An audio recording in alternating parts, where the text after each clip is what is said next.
పరిశుద్ధాత్మ గురించి చెప్పమని కోరారు కాబట్టి పరిశుద్ధాత్మ గురించి చెప్పడం జరిగింది. మనం చెప్పుకున్నాం కదండీ! రోమా 8:14లో దేవుని ఆత్మ చేత ఎందరు నడిపింపబడుదురో వారందరూ దేవుని కుమారులయుందురు అని మనం చెప్పుకున్నాం. అదేవిధంగా రోమా 8:16 మొదటి లైన్‌లో మనం దేవుని పిల్లలమని ఆత్మ తానే మన ఆత్మతో కూడా సాక్ష్యం ఇచ్చుచున్నాడు.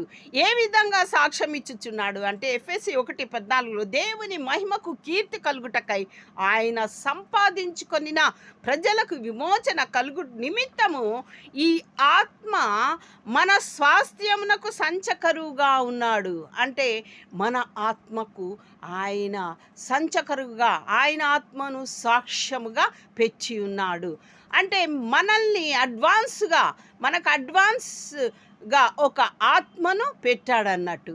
అడ్వాన్స్గా అంటే మనం ఒక ఆస్తిని కొనినప్పుడు మనం కొంత డబ్బుని ఇచ్చి ఏ విధంగా మన సొత్తుగా చేసుకుంటామో